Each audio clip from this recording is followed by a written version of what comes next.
الحمد لله نحمده ونستعينه ونستغفره ونؤمن به ونتوكل عليه ونعوذ بالله من شرور أنفسنا ومن سيئات أعمالنا من يهده الله فلا مضل له ومن يضلله فلا هادي له ونشهد أن لا إله إلا الله وحده لا شريك له ونشهد أن سيدنا ونبينا ومولانا وملجأنا ومأوانا محمدا عبده ورسوله أما بعد فأعوذ بالله من الشيطان الرجيم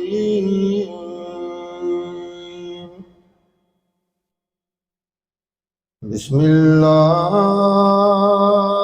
الرحمن الرحيم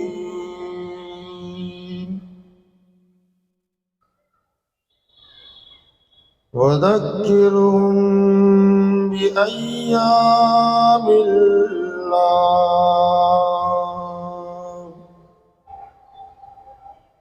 صدق الله مولانا العلي العظيم وبلغنا رسوله النبي الأمين المتين الكريم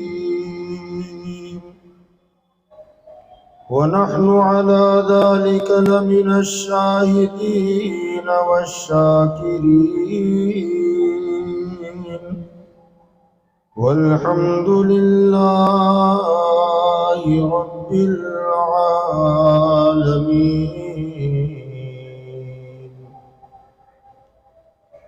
محترم بزرگوں، دوستوں، ہم عمر ساتھیوں، عزیز بچوں، السلام علیکم ورحمۃ اللہ وبرکاتہ. آئیے ہم اور آپ مل کر سب سے پہلے آقا نامدار مدنی تاجدار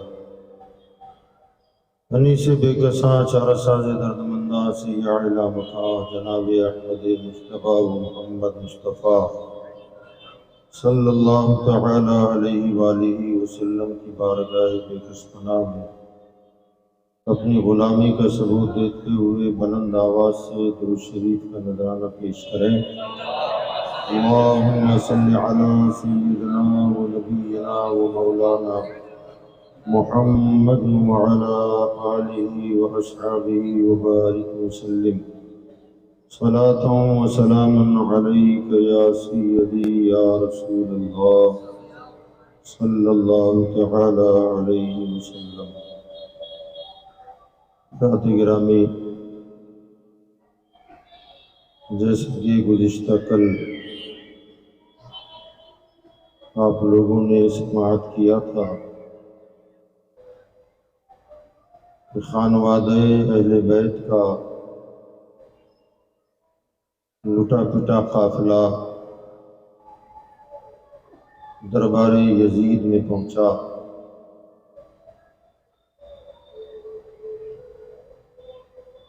یزید نے انہیں اپنا قیدی بنایا اور ان تمام نفوس قدسیہ کو قید خانے میں ڈلوایا.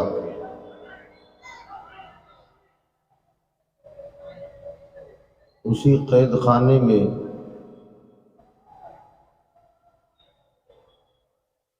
کئی دن گزرے.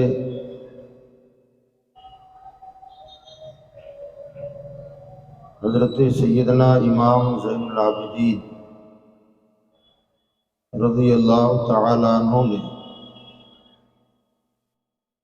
کئی دنوں کے بعد اپنی پھوپھی جان سیدہ زینب رضی اللہ تعالیٰ عنہ کو بیٹھ کر نماز پڑھتے ہوئے دیکھا تو حضرت امام زین العابدین رضی اللہ تعالیٰ عنہ چپکے سے اپنی پھوپھی جان کے بغل میں آ کے بیٹھے۔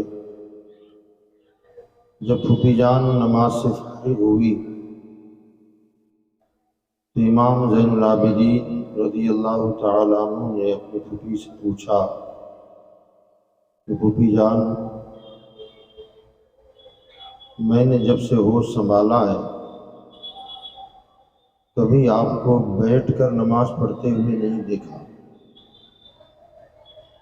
آج زندگی میں پہلی مرتبہ میں آپ کو بیٹھ کر نماز پڑھتا ہوا دیکھ رہا ہوں، آخر اس کی کیا وجہ ہے؟ تو سیدہ زینب رضی اللہ تعالی عنہا کہنے لگی کہ بیٹا، قید خانے میں آج ہمیں 40 دن ہو گئے،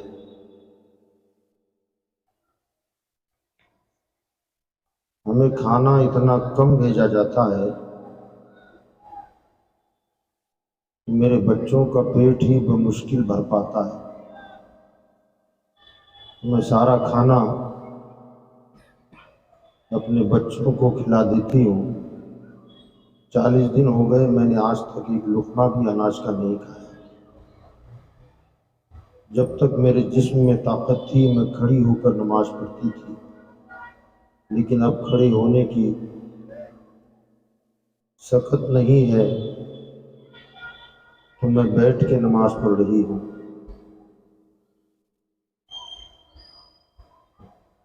سیدہ زینب اسی قید خانے میں اپنے تمام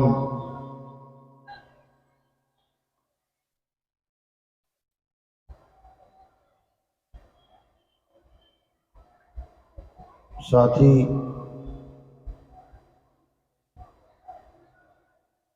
جس میں حضرت ام کلثوم بھی ہیں، سیدہ رباب بھی ہیں، سیدہ شہر بانو بھی ہیں، تقریباً 10 افراد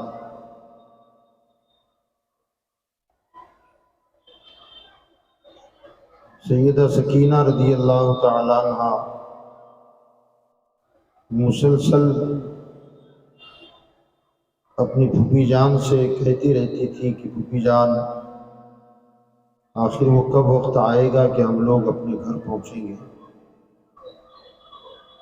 ان کے بدن کے جو کپڑے تھے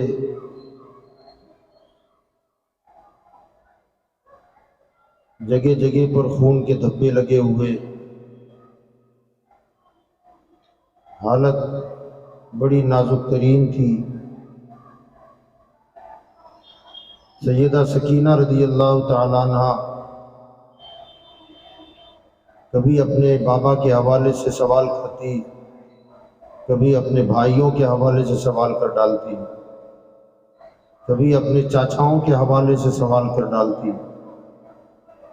سیدہ زینب رضی اللہ تعالیٰ عنہ تسلیاں دیتی، جب جب ان کا تذکرہ آتا زار و قطار رونے لگ جاتی، تسلیاں دیتی، بیٹی صبر کرو، ہماری بھی بہتر دن آ جائیں گے، ہمیشہ مشکلات کا دور نہیں رہتا،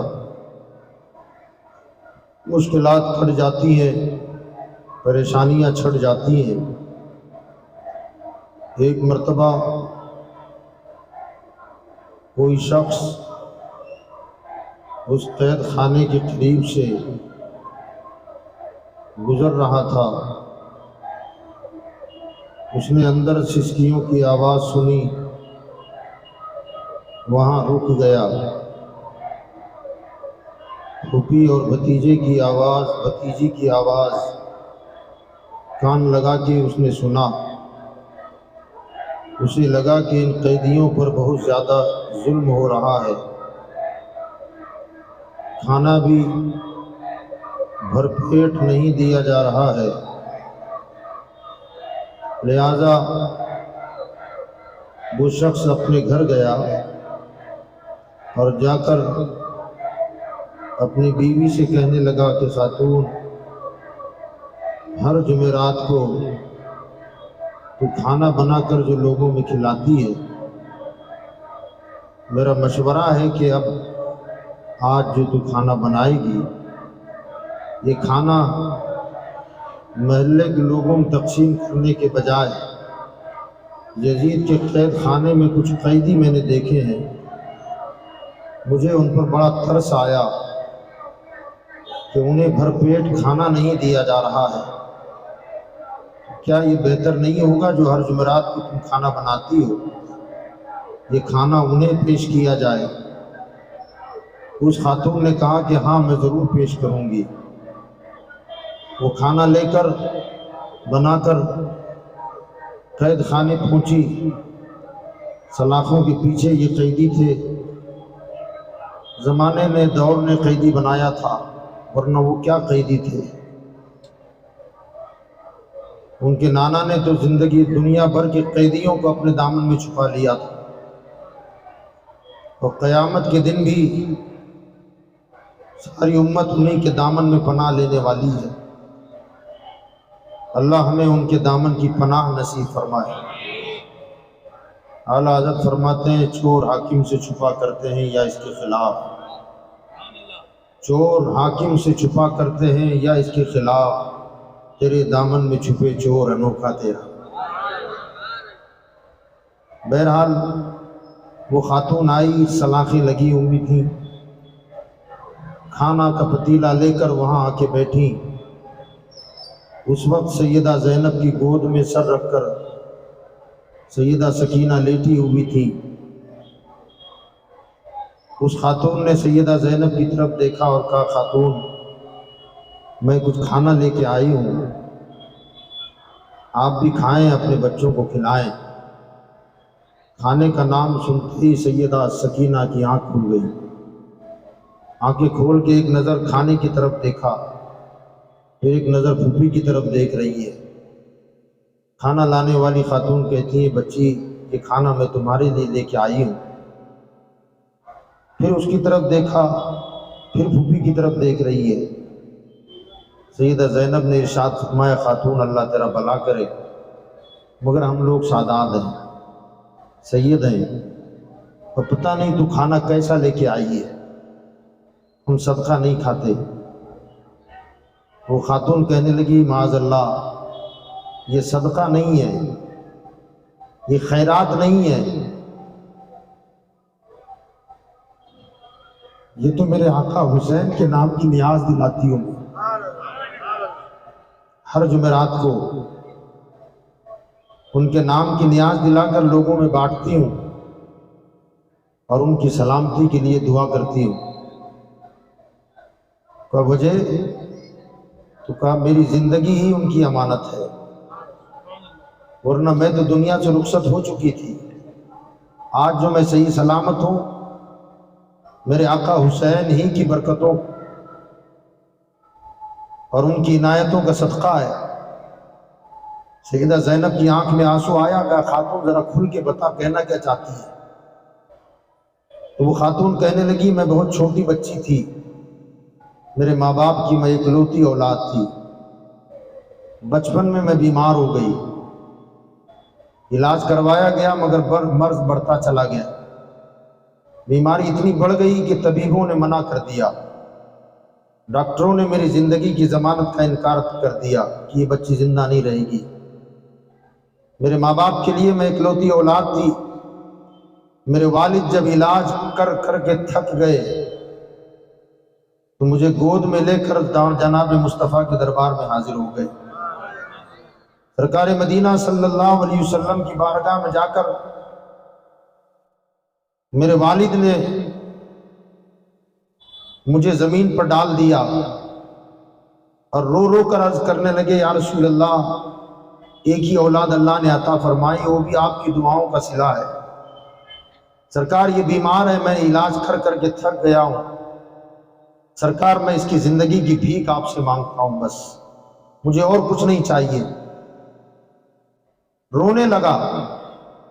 سرکار دو عالم صلی اللہ علیہ وسلم پہلے تو تسلیاں دینے لگے، سمجھانے لگے، فرمایا جو بھی دنیا میں آیا ہے ایک نہ ایک دن تو اسے جانا ہی پڑے گا، صبر کر، صبر والوں کو اللہ بہتر صلہ عطا فرماتا ہے۔ وہ کہنے لگا حضور 2-4 بچے ہوتے تو صبر بھی کر لیتا، ایک ہی بچی ہے، سرکار زندگی کی بھیک مانگ رہا ہوں۔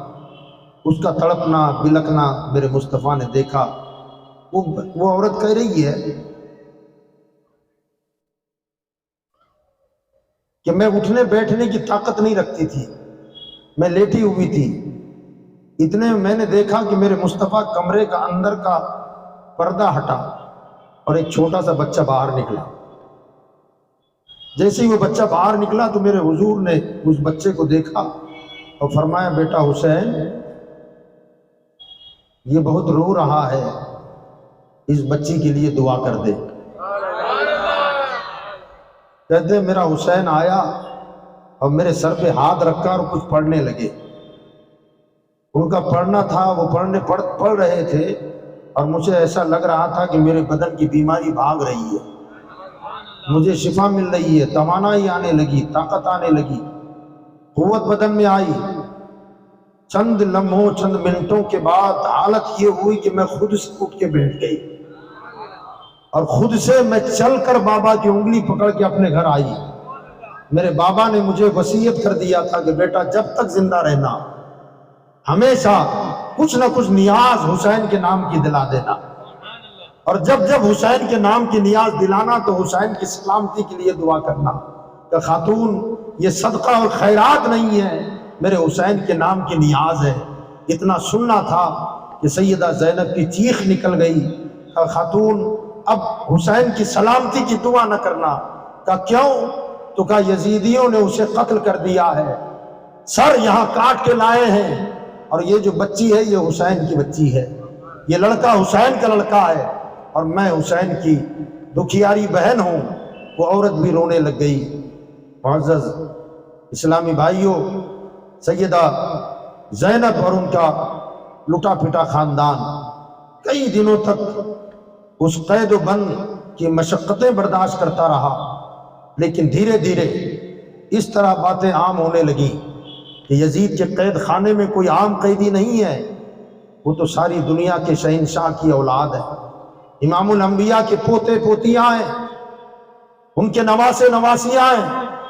جب لوگوں میں چرچا ہونے لگا، لوگوں میں دھیرے دھیرے کھلبلی مچنے لگی کہ ہمیں دھوکہ دیا گیا ہے، ہمیں تو غلط بیانی ہمارے سامنے کی گئی ہے۔ اب یزید کے کانوں تک یہ باتیں آنے لگیں کہ کہیں ایسا نہ ہو کہ میرا تخت ہلنے لگ جائے، میری کرسی چلی جائے۔ سیاسی لوگ سیاست کرنا خوب جانتے ہیں، لہٰذا اس نے دیکھا کہ حالات کہیں بدل نہ جائیں، حالات کہیں کروٹ نہ لے لیں۔ اس نے امام زین العابدین کو قید خانے سے باہر بلا کر اپنے دربار میں حاضر کروایا۔ امام زین العابدین کے ساتھ بڑی محبتوں اور شفقتوں کے ساتھ پیش آنے لگا، بیٹا بیٹا کہنے لگا۔ امام زین العابدین کی بھی سمجھ میں نہیں آ رہا تھا کہ آخر اس کا تیور کیسے بدل گیا، جو کبھی ہمارے ساتھ بے ڈھنگی باتیں کرتا آج اس کے لہجے میں نرمی آ گئی ہے۔ کہنے لگا کہ علی تمہارے ساتھ جو بھی کچھ ہوا مجھے بڑا دکھ ہے، افسوس ہے، اسے بھول جاؤ، اب آپ جو کہیں گے میں ماننے کے لیے تیار ہوں، آپ جو کہیں۔ امام زین العابدین نے فرمایا کہ وعدہ کر رہا ہے؟ تو کہا آپ کہیے نا، خالی حکم کریں، میں آپ کے حکم کا غلام ہوں۔ امام زین العابدین نے فرمایا زیادہ کچھ نہیں، میں خالی 4 چیزوں کا مطالبہ کرتا ہوں۔ وہ کہنے لگا کیا؟ سب سے پہلی بات تو یہ کہ میرے بابا کے قاتل کو میرے حوالے کر دیں، دوسری بات یہ کہ کل جمعہ ہے، جامع مسجد میں جمعے کی تقریر میں کروں گا۔ تیسری بات یہ ہے کہ میرے قافلے کو مدینہ پہنچا دیں، اور چوتھی بات یہ ہے کہ شہداء کے سروں کو میرے حوالے کر دیں، میں انہیں اپنے اعتبار سے دفن کروں گا۔ تو وہ کہنے لگا کہ 3 شرطیں تو مجھے منظور ہیں، پہلے والی جو شرط ہے نا قاتل کو حوالے کرنے والی کا، اس سے درگزر کر دیں، آپ چھوڑ دیں اس کو۔ باقی جو 3 شرطیں ہیں میں آپ کو بحفاظت مدینہ بھی پہنچا دوں گا، شہیدوں کے سر بھی تمہارے حوالے کر دوں گا۔ اور کل جمعہ ہے، رہی خطبہ والی بات، تو وہ اپنے طور پر سوچ رہا تھا 18-19 سال کا لڑکا ہے، کیا فرق پڑے گا اگر تقریر کرے گا، تھوڑی دیر واعظ و نصیحت کرے گا، کیا زیادہ بول پائے گا۔ مگر یزید نہیں جانتا تھا کہ یہ گھر کس کے گھر کا بچہ ہے۔ وہ ذات جو معلم کائنات بن کے آئی، اس ذات نے کہا تھا انا مدینۃ العلم وعلی بابها، میں علم کا شہر ہوں اور علی اس کا دروازہ ہے۔ میں علم کا شہر ہوں اور علی اس کا دروازہ ہے۔ اور مولا علی جو دروازے ہیں، شہروں کے دروازے ہوتے تھے، سورت میں بھی دروازے ہیں، ادنا دروازہ ہے، سرا دروازہ ہے، اور مان دروازہ ہے، یہ سب دروازے ہی تو پہلے کوڈ ہوتا تھا نا پورے شہروں کو، اور پھر اس کے مختلف دروازے ہوتے تھے، اس کا نام رکھا جاتا تھا۔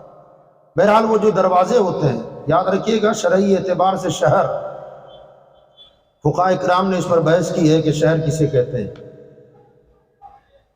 جہاں نماز عید اور نماز جمعہ وغیرہ کے مسائل بیان ہوئے ہیں کہ شہروں میں نماز عید ہوگی، شہروں میں نماز جمعہ ہوگی، تو سوال ہوا کہ شہر کسے کہیں گے؟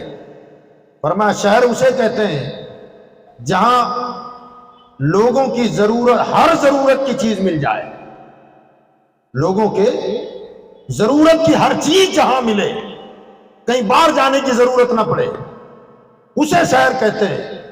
کہیں کوچے ہو، کا بازار ہو، دکانیں ہو، کوٹ ہو، کچہری ہو، عدالت ہو، پولیس اسٹیشن ہو، ضرورت کا ہر سامان جہاں ملے اسے شہر کہتے ہیں۔ اور آقا نے فرمایا میں علم کا شہر ہوں۔ توجہ ہے آپ کی؟ آقا نے فرمایا میں علم کا شہر ہوں، اور شہر اسے کہتے ہیں جہاں انسانی ضرورت کی ہر چیز مل جائے۔ آقا کہتے ہیں میں علم کا شہر ہوں، اور علی اس شہر کا دروازہ ہے۔ اب یہ دروازہ کیا بول رہا ہے وہ سنے۔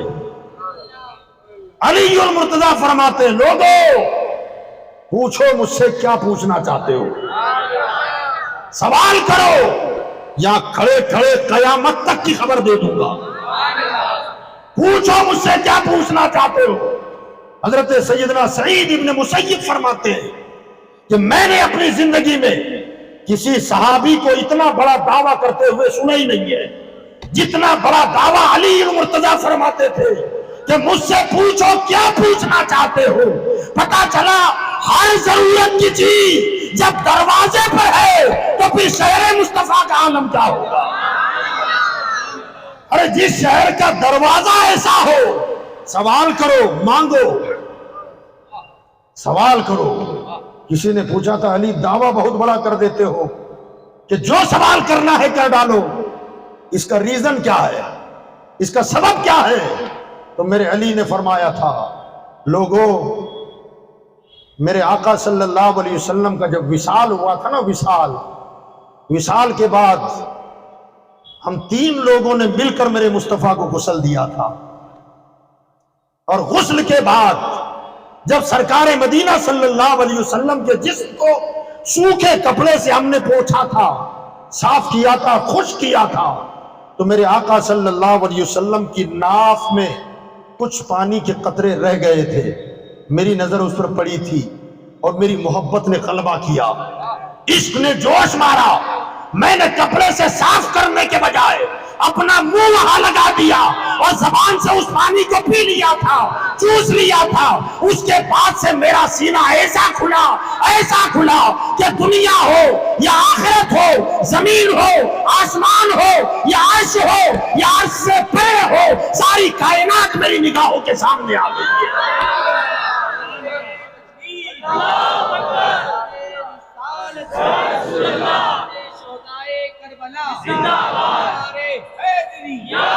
نعرے حیدری۔ جس کے ناف کے اندر پانی کے قطرے جمے، اس پانی میں اتنا علم ہو، وہ پانی اتنا برکت والا ہو، تو حسین نے مصطفیٰ کی زبان چوسی ہے۔ حسین نے زبان مصطفیٰ چوسی ہے، اور زبان مصطفیٰ کیا ہے؟ اعلیٰ حضرت فرماتے ہیں وہ زبان جس کو سب کن کی کنجی کہیں، وہ زبان جس کو سب کن کی کنجی کہیں، اس کی نافذ حکومت پہ لاکھوں سلام۔ ایک مرتبہ حضرت سیدنا جبریل علیہ السلام بارگاہ مولا علی میں حاضر ہوئے، انسانی شکل میں آ کر کہتے ہیں علی، پیغمبر اسلام صلی اللہ علیہ وسلم نے فرمایا کہ تم علم کی شہر کے دروازے ہو۔ تو کہا الحمدللہ میرے آقا نے مجھے یہ لقب دیا ہے۔ تو کہا مجھے اب یہ بتاؤ، وہ سوال کر رہے ہیں اس وقت جبریل کہاں ہے؟ حضرت علی المرتضی رضی اللہ تعالیٰ مسجد کے دروازے پر بات ہو رہی ہے، مسجد میں جا رہے تھے، دروازے پر وہ آ گئے اور آ کر کے کہا کہ مجھے بتاؤ کہ اس وقت جبریل کہاں ہے؟ حضرت مولا علی نے پورا پچھم اتر دکھن نظر دوڑائی، اوپر دیکھا نیچے دیکھا، 4 سے 5 سیکنڈ ہوئے، فرمایا کائنات کا چپا چپا چھان ڈالا، جبریل کہیں نہیں ہے، اگر ہے تو تو ہے۔ حضرت جبریل کہنے لگے واقعی مدینے کے تاجدار نے کہا تھا کہ علی علم کے شہر کا دروازہ ہے۔ ذرا سوچے، لمحوں میں کائنات کا ذرہ ذرہ چھان ڈالا، سدرۃ المنتہا دیکھا، جنت دیکھا، کائنات میں نظر دوڑا کر ہر جگہ تلاش کیا، اور جبریل کے لیے کہا اگر جبریل ہے تو تم ہو۔ جس کا دادا ایسا ہے اس کا پوتا کیسا ہو؟ مگر یہ سمجھ رہا تھا کہ بچہ ہے کیا بولے گا، بچہ ہے کیا تقریر کرے گا اور کتنی تقریر کرے گا، مگر فصاحت و بلاغت کا شہنشاہ تھا وہ۔ مچھلی کے بچے کو تیرنا سکھایا نہیں جاتا، مچھلی کے بچے کو تیرنا سکھایا نہیں، وہ تو پیدا ہی پانی میں ہوتا ہے۔ لہذا اس نے کہا کہ جمعے کے دن آپ تقریر ضرور کریں گے۔ حضرت نے فرمایا ٹھیک ہے۔ دوسرا دن جمعے کا آیا تو یزید خود ساتھ لے کر کے حضرت کو پہنچا مسجد میں۔ مسجد کھچا کچ بھری ہوئی تھی نمازیوں سے۔ سیدنا امام زین العابدین رضی اللہ تعالیٰ عنہ ممبر پر تشریف لائے اور جو خطبہ شروع کیا، ایسا لگتا تھا کہ علم کا سمندر بہ رہا ہے، علم کا دریا ٹھاٹھے مار رہا ہے، اور وہ اپنے فضائی بیان کیے کہ لوگوں میں کون ہوں، مجھے جانو، مجھے پہچانو۔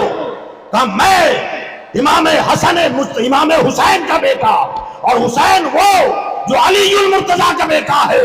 اپنے خاندان کے فضائل اور فضائل اہل بیت اور پھر کربلا کے واقعات جب بیان کرنا شروع کیے تو پورا مجمع دہاڑے مار مار کے رونے لگا، پچھاڑے کھانے لگا۔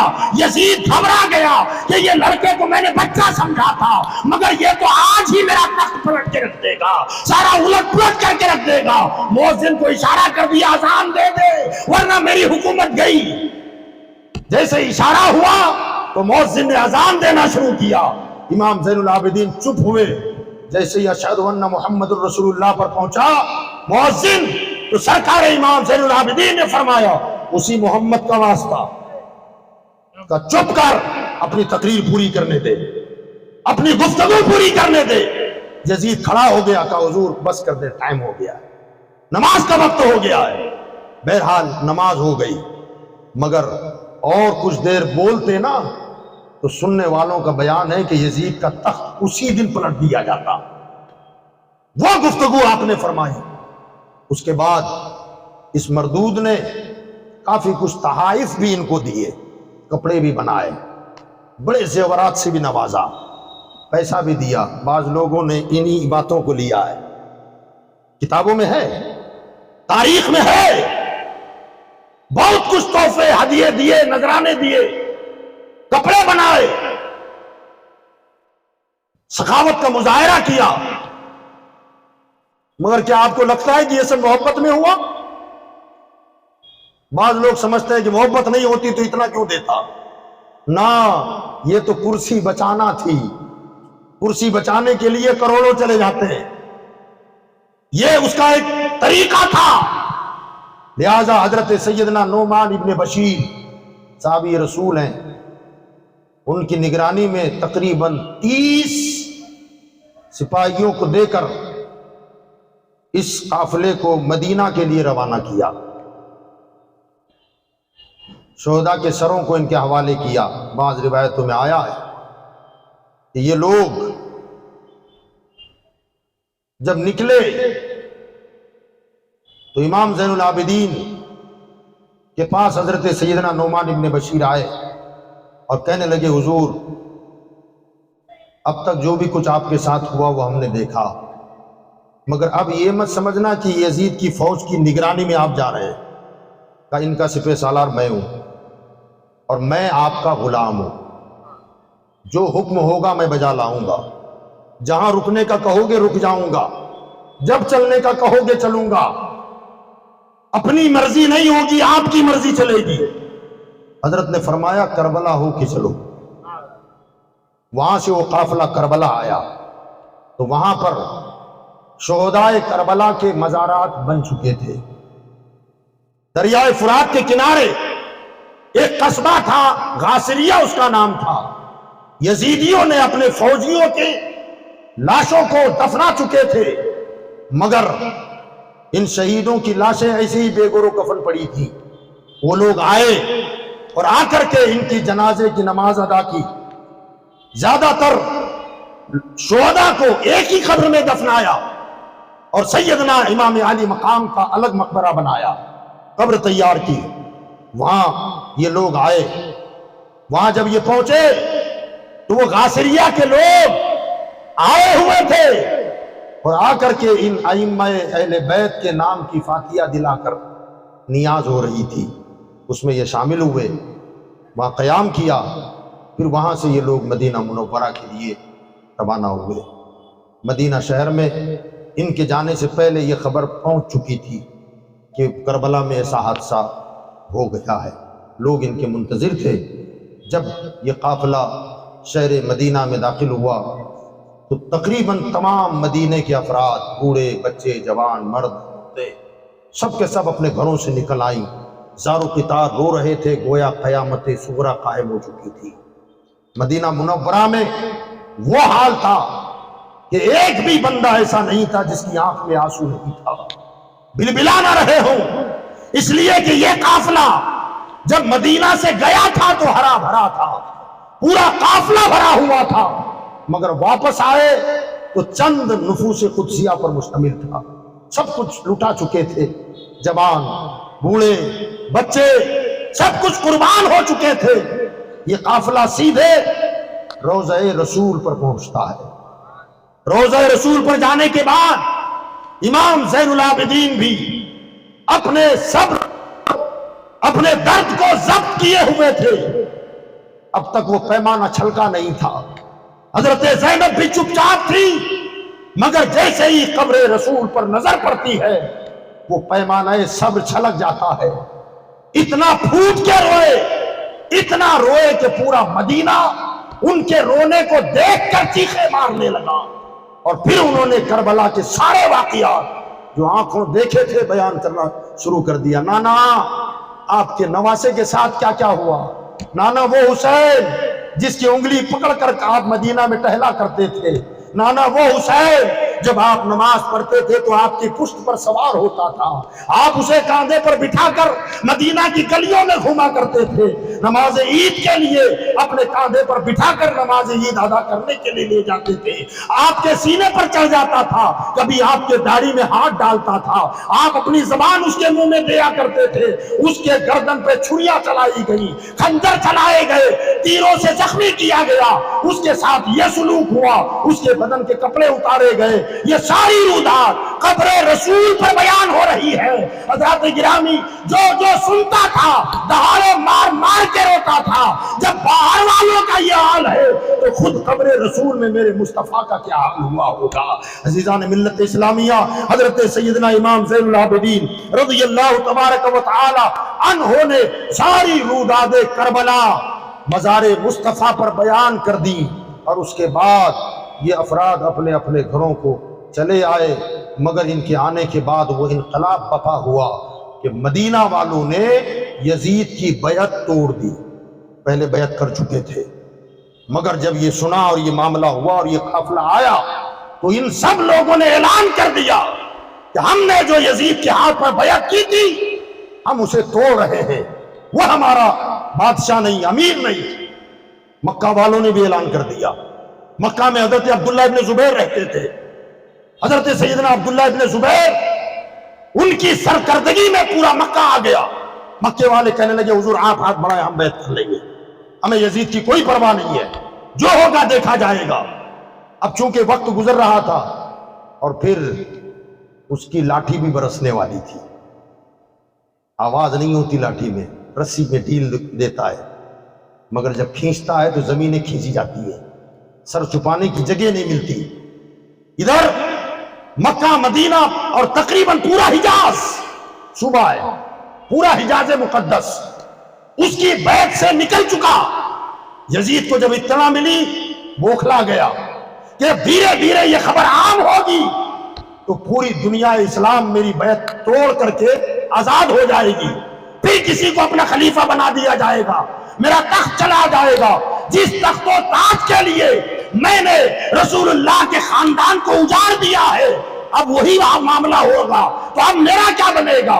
تو اس نے فوری طور پر اپنی فوج تیار کی، صرف تخت بچانے کے لیے، تاج بچانے کے لیے، حکومت بچانے کے لیے ایک فوج تیار کی، اور اس فوج کو مدینہ پر حملہ کرنے کے لیے روانہ کر دیا۔ انہوں نے بیعت توڑ دی مدینہ اور مکہ والوں نے، حملہ کرو، کھلی چھوٹ ہے تمہیں، جس کے ساتھ جو سلوک کرنا ہے کسی کی پرواہ مت کرنا، جو بھی مقابلے میں آئے گردن مار دینا، اگر بیعت کر لے تو ٹھیک ہے ورنہ قتل کر دو۔ یہ یزیدیوں کا ظالم ٹولہ یزید کے حکم سے مدینہ آیا۔ مدینہ وہ شہر جس کو میرے مصطفیٰ نے حرم بنایا ہے، مدینہ وہ بستی ہے نہ ہو آرام جس بیمار کو سارے زمانے سے اٹھا لے جائے تھوڑی خاک ان کے آستانے سے۔ مدینہ وہ شہر جہاں فرشتے بھی بغیر اجازت حاضر نہیں ہوتے، اور صبح کے وقت 70,000 فرشتے اترتے ہیں، شام تک درود و سلام بھیجتے ہیں، شام کو 70,000 آتے ہیں، صبح تک درود و سلام پڑھتے ہیں، اور جو فرشتہ ایک مرتبہ حاضر ہو گیا صبح قیامت تک اس کا نمبر نہیں لگتا۔ وہ مدینہ شہر، یہ ظالم ٹولہ، یہ ظالم فوجیں وہاں آئی، اور آ کر کے یزید کا بدنما کارنامہ خالی کربلا نہیں ہے مسلمانوں، کربلا نہیں ہے خالی، اس کے بعد بھی اس نے وہ ادھم مچایا ہے کہ تاریخ کے اوراق بھی کانپ جاتے ہیں۔ یہ یزید کی فوج آئی اور پورے مدینہ میں ایسا قہر توڑا کہ پورے مدینہ میں وہ اتھل پتھل کر کے رکھ دی کہ تقریباً یزید کی فوج کے ہاتھوں شہید ہونے والے 10,000 صحابہ ہیں، 10,000 صحابہ، تابعین و تبع تابعین اور علماء اور محدثین الگ ہے، 10,000 وہ لوگ ہیں جنہوں نے صحبت مصطفیٰ پائی ہے، ان کو قتل کر دیا۔ اس کے گردن پر خالی اہل بیت کا قتل کا الزام نہیں ہے، اس کے دامن پر خالی حسین کے خون کے دھبے نہیں ہے، بلکہ 10,000 صحابہ، تابعین، تبع تابعین، علماء، محدثین، فقہاء، کتنے لوگوں کو انہوں نے قتل کیا، اور مدینے میں خوف کا عالم طاری۔ اور اس فوج کا جو سپہ سالار تھا ظالم، اس نے اپنے فوج میں اعلان کر دیا، لوگو، او میری فوج کے لوگو، مدینہ کی عورتیں تمہارے لیے 3 دن کے لیے حلال ہیں۔ ان ظالموں نے مدینہ کی مقدس خواتین کے ساتھ زنا بالجبر کیا، عزتیں لوٹی، عصمتوں کو پتار پار کر ڈالا، حتیٰ کہ اس ظالم فوجیوں نے اپنے گھوڑے مسجد نبوی میں باندھے۔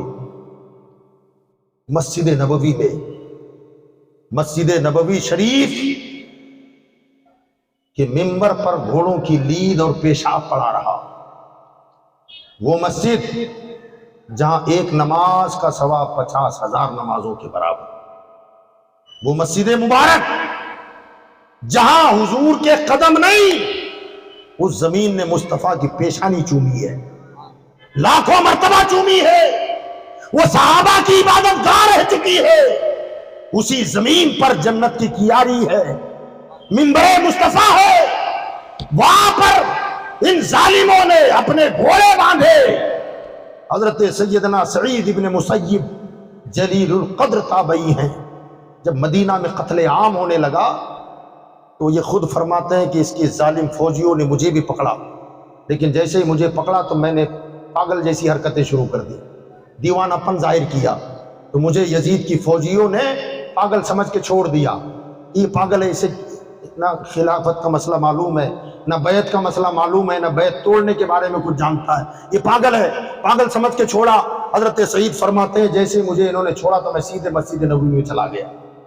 یہ جو واقعات ہیں، مسجد نبوی کے ممبر پر گھوڑے کی لید اور پیشاب پڑی رہی، لوگ مسجد میں نہیں آتے تھے، اذان، نماز بند، جماعت نہیں ہوئی کئی دن تک۔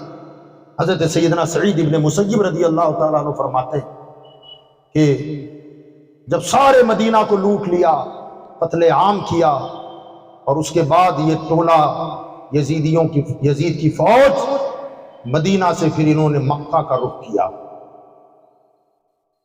جب مدینہ کی مسجد سے اپنے گھوڑے نکال گئے اور یہ لوگ جانے لگے تو سارے لوگ مسجد میں آئے، مسجد کی صفائی شروع کی، دھویا، صاف ستھرا کیا۔ حضرت سعید ابن مسیب نکلے، لوگوں نے پوچھا حضور کیا حال ہے آپ کا؟ تو کہا اللہ کا، کہا آپ کیسے بچ گئے؟ تو کہا میں نے پاگل جیسی حرکت کی تو انہوں نے مجھے دیوانہ سمجھ کے چھوڑ دیا، میں مسجد میں آ گیا۔ لوگوں نے پوچھا حضور مسجد میں اتنے دن آپ رہے، آپ کے نمازوں کا کیا بنا؟ نماز، کیونکہ سورج دیکھ کر کے نمازیں ہوتی تھیں، گھڑیاں تو تھی نہیں، سایہ کتنا بڑھ گیا کتنا کم ہو گیا، سورج غروب ہو کر کتنی دیر ہو گئی، عشاء کا ٹائم ہوا کہ نہیں ہوا، وہ اس سے پتہ چلتا تھا۔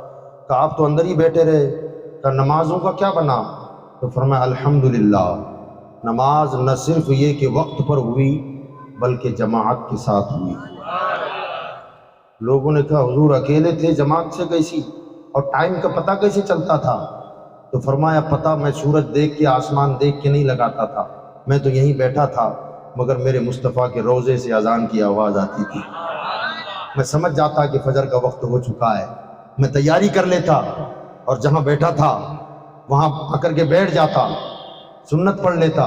اتنے میں اقامت ہوتی تھی، آواز میرے کانوں سے میں سنتا تھا، اقامت اور تکبیر ہوئی، جب تکبیر ہوتی تو پھر جماعت کی آواز آتی اللہ اکبر، پھر قرآن کی تلاوت ہوتی، مجھے لگتا کہ جماعت کھڑی ہے، سبحان اللہ کہہ دیں یار سبحان اللہ، جماعت کھڑی ہو گئی، میں اسی جماعت میں شامل ہو جاتا۔ پتہ چلا انہوں نے جتنے دن وہاں نماز پڑھی ہے امام الانبیاء کے پیچھے پڑھی ہے، حضور کی قرأت سن سن کے نماز پڑھی ہے۔ پتہ چلا ہمارا جو عقیدہ ہے تو زندہ ہے واللہ، تو زندہ ہے واللہ، میری چشم عالم سے چھپ جانے والے حضور صلی اللہ علیہ وسلم زندہ ہیں۔ بہرحال یہ قافلہ مکہ کے لیے، یہ لشکر مکہ کے لیے روانہ ہوا۔ مکہ المکرمہ میں حضرت عبداللہ ابن زبیر رضی اللہ تعالیٰ عنہ نے پوری تیاری کر ڈالی تھی، پتہ چل گیا تھا آ رہا ہے، یہ لشکر آ رہا ہے، کا مقابلہ کیا جائے گا، جو ہوگا دیکھا جائے گا، مکہ اس کے ہاتھ میں نہیں جانے دیں گے۔ پورے لوگوں کو تیار کیا، اسلحہ دیا، ہمت بڑھائی۔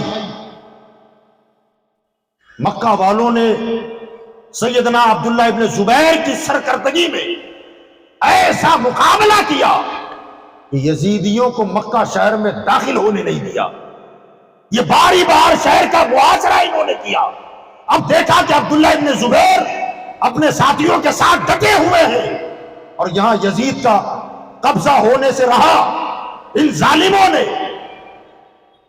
تیروں سے حملہ کرنا شروع کیا، بار بار سے تیر مارنے لگے، مگر پھر بھی انہوں نے ہتھیار نہ ڈالے تو انہوں نے روئی اور گندک اپنی تیروں سے بنا لپیٹ لپیٹ کر تیروں میں آگ لگائی اور جلتے ہوئے تیر مکہ شہر میں چھوڑنے لگے۔ وہ جلتے ہوئے تیر نہ صرف یہ کہ شہر میں آئے بلکہ حرم کعبہ میں آ کے گرنے لگے، حرم میں آگ لگ گئی، مطاف جلنے لگا، کعبہ معظمہ پر جو غلاف تھا ان ظالموں کے تیروں کی آگ سے جل گیا، اور وہ غلاف کعبہ جس میں حضرت ابراہیم کے تبرکات تھے، اسماعیل علیہ السلام کے تبرکات تھے، اور وہ جانور جو جناب اسماعیل علیہ السلام کی قربانی کے فدیے میں جو جنت سے آیا تھا، اس دمبے کے سینگ اسی غلاف میں تھے، بطور تبرک رکھا ہوا تھا۔ ان ظالموں نے جب آگ لگائی تو غلاف کعبہ کے ساتھ وہ سارے تبرکات بھی جل گئے۔ ادھر یزید مدینے پر حملہ اس نے جب کیا تھا نا، تب بیماری شروع ہو چکی تھی۔ بیماری کیسی؟ بدن سڑنے لگ گیا تھا، آبلے پڑ گئے، چھالے آ گئے، اور وہ چھالے پھوٹنے لگے، اور جب پھوٹنے لگے پھوٹ پھوٹ کر رسنے لگے، اب اس میں کیڑے پڑنے لگے، کیڑے چلنے لگے، اس سے بدبو آنے لگی، اوپر تو سڑنے ہی لگا، اندر سے بھی زخمیں ہونے لگی، اتڑیاں سڑ گئی، چھالے پڑ گئے، پیاس کی شدت میں تڑپتا تھا، پانی مانگتا، اگر ایک گھونٹ بھی اندر اتارتا تو چیخ پڑتا اور کہتا تم نے پانی دیا ہے کہ تیزاب دیا ہے۔ پیٹ میں پانی اترتا تو لگتا تیزاب کسی نے ڈال دیا ہے، پانی نہ ملتا تو تڑپتا، اور پانی پیتا تو تڑپتا۔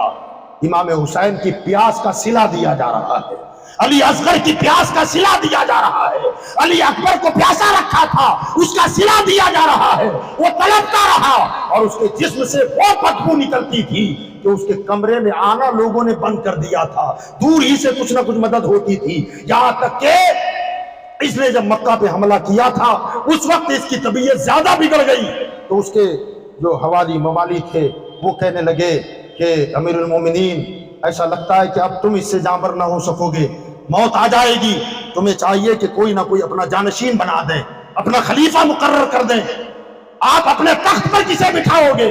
تو یزید کہنے لگا کہ میرا بیٹا جس کا نام معاویہ ہے بڑا نیک بچہ تھا۔ دیکھیے بعض اوقات ہوتا یہ ہے کہ ولی کے پیٹ میں شیطان پیدا ہو جائے اور کبھی شیطان سے ولی پیدا ہو جائے، اللہ کی حکمتیں ہوتی ہیں۔ امیر معاویہ صحابی رسول ہیں مگر ان کی اولاد یزید جیسا شیطان صفت نکلا، اور اس کا بیٹا جس کا نام معاویہ ہی رکھا گیا تھا وہ اتنا نیک تھا، وہ یزید کہنے لگا میرا بیٹا معاویہ میرے تخت پر بیٹھے گا، تو کہا ٹھیک ہے تیار کرتے ہیں۔ لوگوں نے جا کے اسے سمجھانا شروع کیا، وہ کہنے لگا نہ مجھے حکومت میں کوئی دلچسپی نہیں ہے، میں بادشاہ بننا ہی نہیں چاہتا ہوں، کسی اور کو بنا دیں، مجھے کوئی انٹریسٹ نہیں ہے اس میں۔ لیکن لوگ اسے سمجھانے لگے، یہاں تک کہ ایک وقت ایسا بھی آیا کہ اس کے بیٹے معاویہ کو یزید کو پہلے لا کر بٹھا دیا گیا کسی طرح کہ اب تمہارے سامنے تمہاری موجودگی میں تمہارے بیٹے کو تمہارا جانشین بنایا جائے گا۔ اس کا بیٹا آیا، باپ یہاں تڑپ رہا تھا، اپنی آنکھوں سے دیکھ رہا ہے کہ بیٹا بیٹھ جا، تو معاویہ ابن یزید نے یزید کے تخت پر تھوکا، اور تھوک کر کے یہ کہا کہ جس تخت پر اہل بیت کے خون کے دھبے ہو میں اس تخت پر کبھی نہیں بیٹھوں گا۔ یہ کہہ کر وہاں سے نکل پڑا، اور اس کی الفاظ تھے یا حسین یا حسین یا حسین، یہ کہتا ہوا چیختا اپنے کمرے میں گیا۔ وہ جیسے ہی کمرے میں داخل ہوا دروازہ بند کر کے بیٹھ گیا۔ ادھر ظاہر بات ہے خود کی اولاد یہ تانا دے، تخت پر تھوکے تو باپ پر کیا گزرتی ہے، باپ اس حالت میں ہو، اور دنیا تو ظالم کہہ ہی رہی تھی، خود کا اپنا بیٹا یہ کہے کہ میرے باپ کی تخت پر اہل بیت کے خون کے دھبے ہیں، تو باپ کا کلیجہ چر کے رہ گیا، تڑپنے لگا، ایڑیاں رگڑنے لگا، اور اسی رگڑ رگڑ کے ایڑیاں رگڑ کر موت کے گھاٹ اتر گیا، مر گیا۔ جس دن یزید کا 40واں تھا نا، اس دن اس کا بیٹا جو کمرے میں داخل ہوا تھا، اس دن اس کی لاش نکلی، انتقال ہو گیا بچے کا، زیادہ دن جی نہ سکا۔ یہ خبر سب سے پہلے عبداللہ ابن زبیر کو ملی کہ یزید مر گیا ہے۔ عبداللہ ابن زبیر نے اعلان کروایا کہ او ظالموں، تمہارا ظالم سردار تو مر گیا نا، اب کس کے لیے لڑ رہے ہو؟ اب کس کے لیے مکہ پر قبضہ کرنا چاہتے ہو؟ تو اس فوج کو پہلے تو بھروسہ نہیں آیا کہ عبداللہ ابن زبیر کہہ رہے ہیں، لیکن کچھ دنوں کے بعد ان کا اپنا قاصد آیا، اور اس قاصد نے بتایا کہ یزید مر چکا ہے۔ یزید کو جہاں دفنایا گیا، دفن کرنے کے بعد برسوں تک یہ سلسلہ جاری رہا کہ ہر آنے جانے والا اس کی قبر پر پتھر مارتا تھا، آنے جانے والا چپلیں پھینکتا، جوتے پھینکتا، مگر بعد میں یہ ہوا کہ جہاں اس کی قبر بنی وہاں پر لوہے کے سامان بنانے والی فیکٹری بن گئی، اور بتایا جاتا ہے کہ جہاں وہ فیکٹری بنی اور جہاں پر اس کی قبر ہے، لوہے کو پگھلانے والی بھٹی اس کی قبر کے اوپر ہے۔ یہ تو دنیاوی طور پر اللہ نے عذاب دیا، اور اندر کیا کچھ ہو رہا ہے یہ تو اللہ اور اس کا رسول ہی بہتر جانتے ہیں۔ بہرحال وہ فوج وہاں سے نکل پڑی، بھاگ گئے، اور پھر پورے حجاز نے حضرت عبداللہ ابن زبیر رضی اللہ تعالی عنہ کے دست حق پرست پر بیعت کی۔ انہوں نے پھر اپنا دور حکومت بھی چلایا۔ اگلی بات انشاءاللہ کسی اور موقع پر عرض کی جائے گی۔ حضرات گرامی، آج کی جو شب ہے یہ شب عاشوراء ہے، اور کل کا جو دن ہے وہ عاشورے کا دن ہے۔ بڑا عظمت والا دن ہے، مقدس دن ہے۔ اللہ تعالی ہم کو اس دن کی قدر کرنے کی توفیق عطا فرمائے۔ بڑی عظمتوں کا حامل ہے کل والا دن، آج کی رات بھی اور کل کا دن بھی۔ روایتوں میں آیا ہے کہ زمین، آسمان، قلم جس سے تقدیریں لکھی جاتی ہیں، اللہ تعالیٰ نے 10 محرم کو انہیں تخلیق فرمایا۔ حضرت آدم علیہ السلام کی تخلیق عاشورے کے دن ہوتی ہے، 10 محرم۔ حضرت حوا کی تخلیق 10 محرم کو ہوگی۔ حضرت آدم علیہ السلام کی توبہ جس دن اللہ نے قبول فرمائی وہ بھی محرم کی 10 تاریخ تھی۔ حضرت سیدنا یوسف علیہ السلام اور جناب یعقوب علیہ السلام کے درمیان جدائی ہوئی، باپ بیٹے الگ الگ ہو گئے، جدا رہے تقریباً 40 سال۔ 40 سال کے بعد جناب یوسف علیہ السلام کی اپنے والد سے جو ملاقات اللہ نے کروائی وہ بھی محرم کی 10 تاریخ تھی۔ جناب ایوب علیہ السلام برسوں بیمار رہے، طبیعت خراب رہی، برسوں کے بعد اللہ تعالیٰ نے جناب ایوب علیہ السلام کو جو شفا عطا فرمائی، جس دن آپ مکمل شفا یاب ہوئے وہ بھی محرم کی 10 تاریخ تھی۔ حضرت سیدنا یونس علیہ السلام مچھلی کے پیٹ میں چلے گئے، مچھلی نے نگل لیا، 40 دن تک پورے دریا میں گھومتی رہی پیٹ میں لے کر۔ 40 دن کے بعد اللہ نے مچھلی کو حکم دیا، اے مچھلی میرے یونس کو دریا کے کنارے اگل دے۔ مچھلی آئی اور اپنے پیٹ سے جناب یونس کو جب اگلا تو جس دن مچھلی کے پیٹ سے جناب یونس علیہ السلام باہر آئے وہ بھی محرم کی 10 تاریخ تھی۔ حضرت سیدنا نوح علیہ السلام کے زمانے میں طوفان آیا، اور اتنا زبردست طوفان تھا کہ دنیا کا بڑے سے بڑا پہاڑ ایسا نہیں تھا جو پانی میں ڈوب نہ گیا ہو۔ اور ڈوبنا تو الگ بات ہے، بڑے بڑے پہاڑوں کے اوپر سے حضرت نوح علیہ السلام کی کشتی گزری ہے۔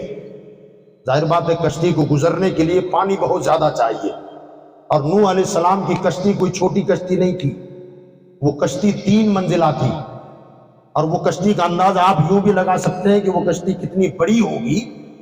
جتنے حضرت نوح علیہ السلام پر لوگ ایمان لائے تھے وہ سب کے سب اس میں تھے، اور پوری دنیا میں جتنے جانور ہیں ہر جانور کا ایک ایک جوڑا اس میں تھا، نر مادہ، ہر درندے کا ایک جوڑا، دنیا کے ہر پرندے کا ایک جوڑا، ہر جانور کا، کیڑے مکوڑے مکھی مچھر کھٹمل جتنی چیزیں ہیں ہر چیز کا ایک ایک جوڑا، اس میں شیر بھی، ہاتھی بھی، پرندے بھی، درندے بھی، گائے بھی، بیل بھی، بھینس بھی، ہر چیز کا ایک ایک جوڑا۔ آپ اندازہ لگائیں دنیا میں کتنی مخلوق ہے، ہر مخلوق کا ایک ایک جوڑا اس میں سما جائے، وہ کشتی کتنی بڑی ہوگی، اور اس کشتی کو تیرنے کے لیے پانی کتنا گہرا چاہیے، بڑے بڑے پہاڑوں کے اوپر سے وہ کشتی گزر جاتی تھی۔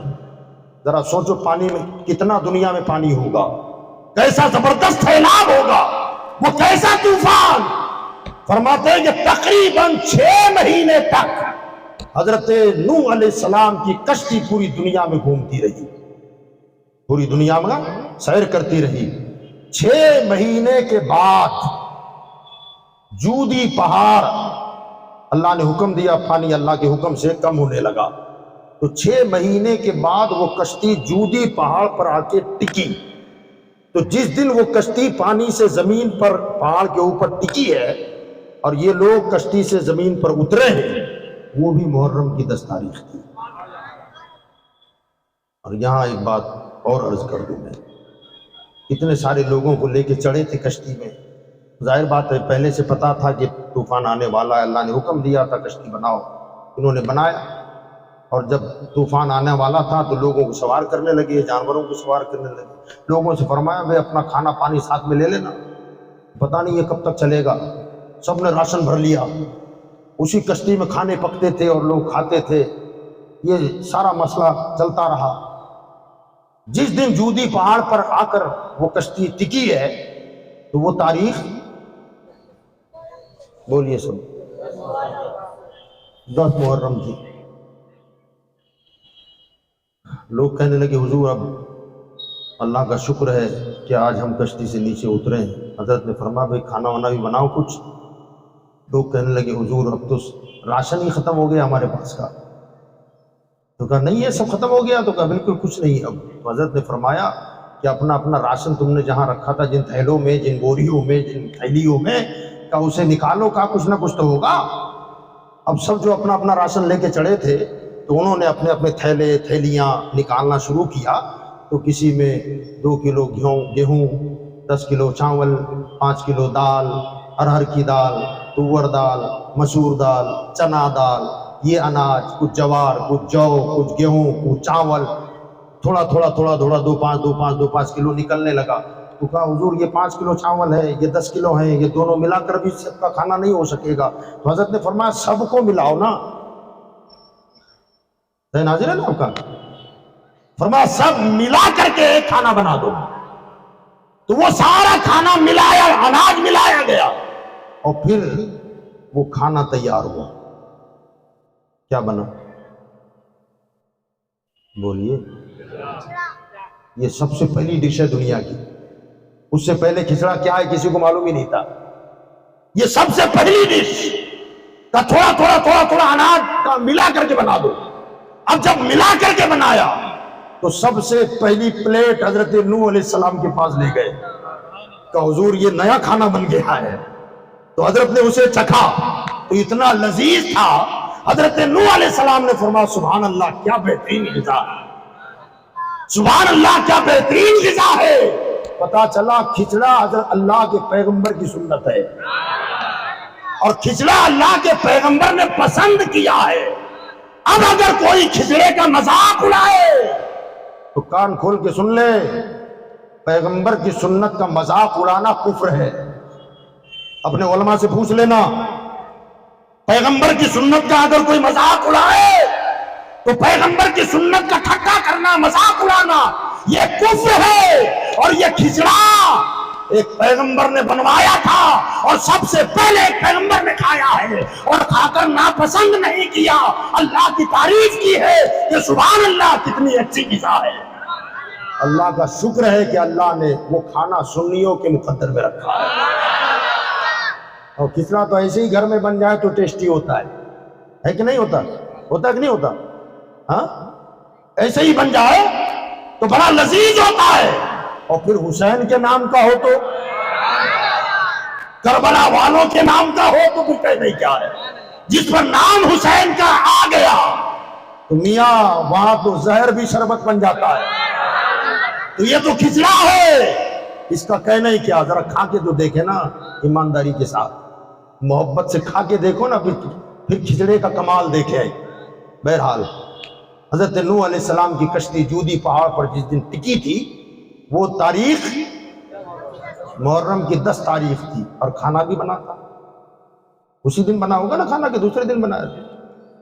تو پتہ چلا 10 محرم کو کھچڑا بنانا بھی سنت ہے۔ ثابت ہوا کہ نہیں ہوا؟ اصل ہے اس کی اصل ہے۔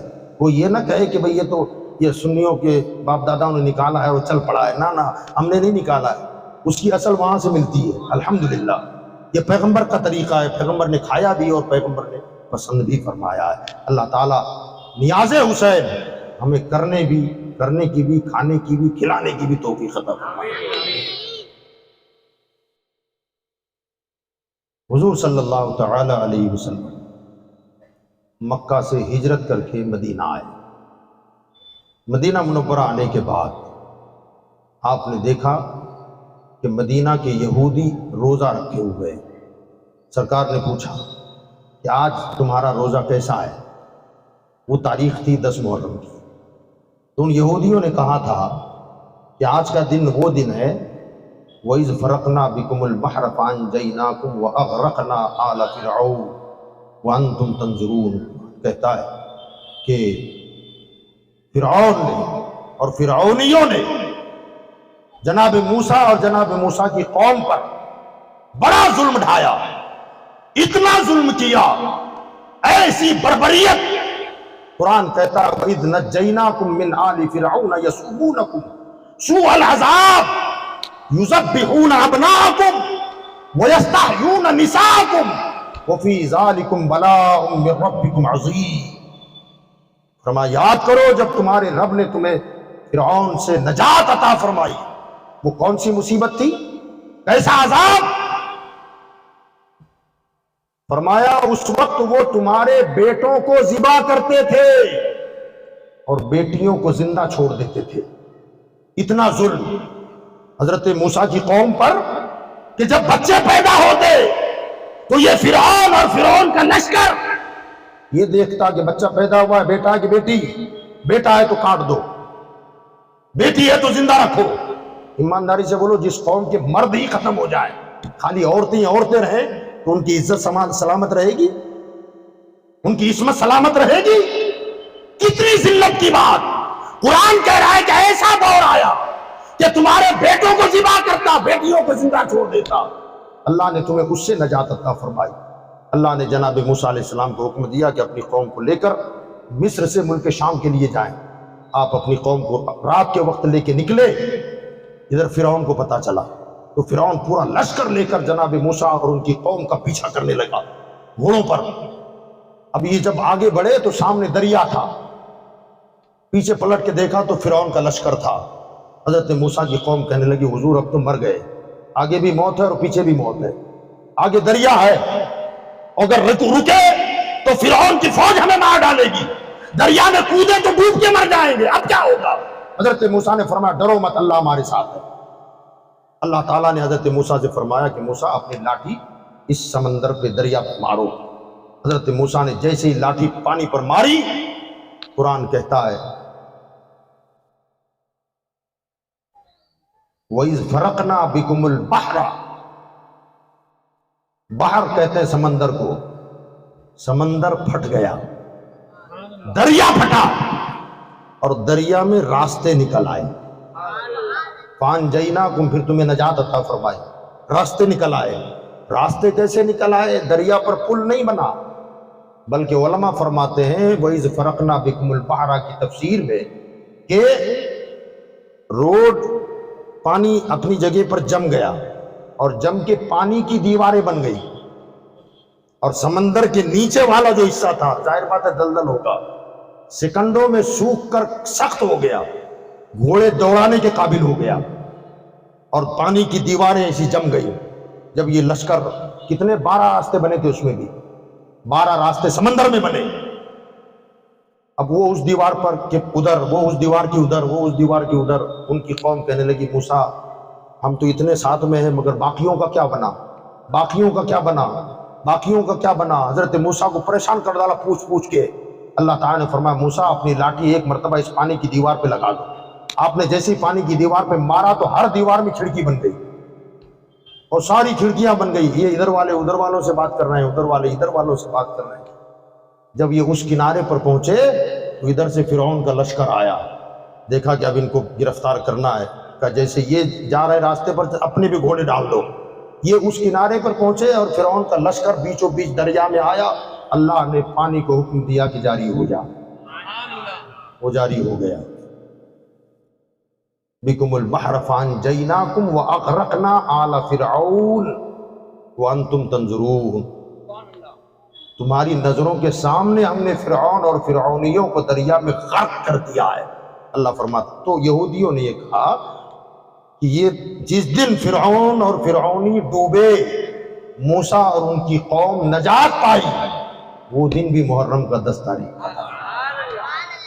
تو ان کی یاد میں، شکرانے میں ہم روزہ رکھتے ہیں.